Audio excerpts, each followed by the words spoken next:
Di sini saya akan mempresentasikan atau melaporkan materi yang berjudul Job Description dan Job Specification. Sebelum itu, perkenalkan, nama saya Alisina Dwaruwu dengan NIM 1020 Pengertian.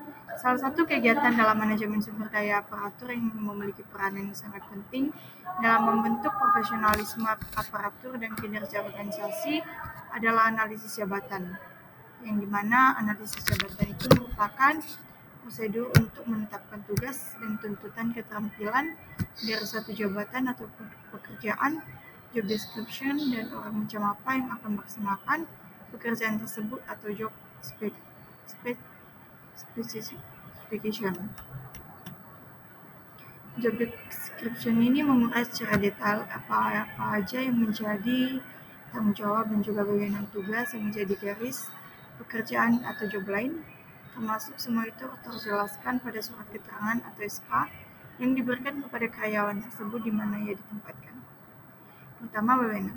Terdefinisi jelas, no overlapping dengan posisi lain. Kedua, tanggung jawab karyawan diimplementasikan secara keseluruhan. Ketiga, kondisi pekerjaan, yaitu peraturan dapat dipahami. Keempat, fasilitas kerja. Dan lima, standar hasil kerja atau target yang diharapkan. Struktur organisasi fungsional adalah bentuk pengorganisasian kerja di mana pembagian tugas, wewenang, dan tanggung jawab diatur berdasarkan fungsi pekerjaan yang ada dalam unit termik. Yang dimana pertama, setiap petugas memiliki spesialisasi sesuai bidangnya.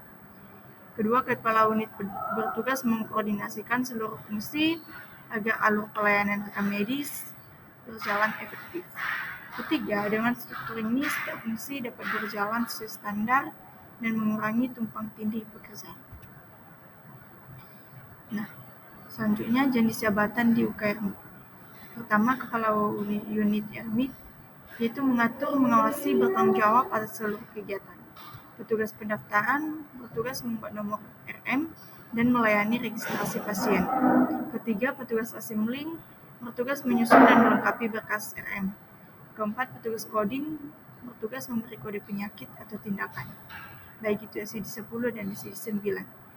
Selanjutnya, petugas analisis bertugas analisis kuantitatif atau kelengkapan dan kualitatif atau mutuisi. Selanjutnya, petugas indexing atau statistik, yaitu membuat indeks dan laporan statistik medis. Selanjutnya, petugas filing, yaitu menyimpan, meminjamkan, dan mengatur berkas RM. Selanjutnya, petugas entry data, yaitu input data ke SIM RS dan digitalisasi. Selanjutnya, petugas retensi, yaitu mengelola RM inaktif dan pemusnahan. Standar struktur organisasi berdasarkan peraturan. Pertama, Permenkes nomor 269 Menkes per 2008 tentang rekam medis. Kedua, Permenkes nomor 55 tahun 2017 tentang penyelenggaraan pekerjaan rekam medis dan informasi kesehatan. Ketiga, standar akreditasi rumah sakit. Keempat, Permenkes nomor 24 tahun 2022 tentang rekam medis. Job specification.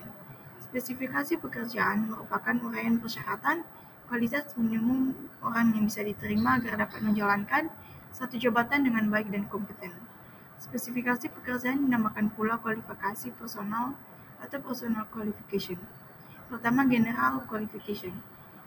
Kualifikasi minimal yang biasanya diperlukan untuk menempati suatu pos tertentu dalam satu jabatan tertentu dalam organisasi. Kedua, specific qualification. Itu kualifikasi tambahan yang secara spesifik akan sangat dibutuhkan bagi pengisian jabatan tertentu. Nah, secara umum, job spesifikasi memodal sebagai berikut. Pertama, tingkat pendidikan pekerjaan. Kedua, jenis kelamin, keadaan fisik pekerjaan, pengetahuan dan kecakapan pekerjaan, batas umur pekerjaan, nikah atau belum, minat pekerja, emosi dan temperamen pekerjaan, dan pengalaman pekerjaan.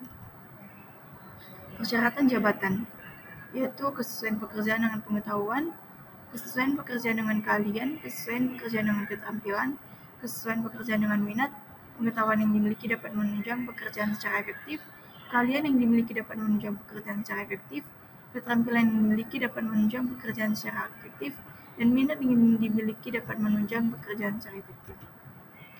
Nah, sini langkah penyusunan di UKRMIK. Pertama, analisis kebutuhan SDM. Kedua, identifikasi posisi penting di unit rekam medis. Ketiga, perincian tugas dan tanggung jawab. Keempat, penetapan syarat kompetensi. Dan kelima, validasi dan penyesuaian dengan regulasi. Nah, kasus pertama, seorang mahasiswa MIK tingkat akhir bernama Evelyn sedang mempersiapkan diri untuk melamar pekerjaan sebagai coder klinis di sebuah rumah sakit TPR. Evelyn menemukan job description yang mencantumkan tanggung jawab utama, yaitu melakukan penetapan kode penyakit dan tindakan.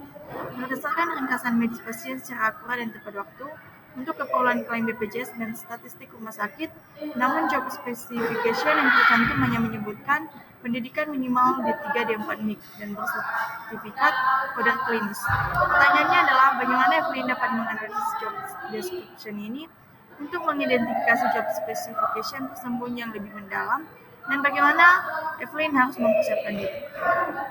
Nah, analisis Evelyn harus berfokus pada tanggung jawab inti atau coding akurat untuk klaim BPJS. Job description ini menyiratkan job specification yang lebih dalam, seperti skill analitis kritis, pengetahuan regulasi klaim, kecepatan dan ketepatan kerja. Evelyn harus menekankan pengalamannya dalam praktikum coding di MIK, sertifikat PROMIKI, dan pengetahuan tentang alur-tes MIX untuk membuktikan bahwa yang memenuhi job specification yang tersirat dan tidak hanya yang tertulis. Kasus kedua, seorang mahasiswa bernama Betran sedang magang di Dinas Kesehatan. Ia ditugaskan untuk membantu menyusun job specification untuk posisi baru. Analisis kualitas data kesehatan, yang tugasnya memastikan integritas dan keakuratan data dari puskesmas sebelum diolah ke dalam aplikasi Satu Sehat. Job description utama posisi ini adalah membuat laporan feedback rutin mengenai inkonsistensi dan data RME yang dikirimkan pasien case.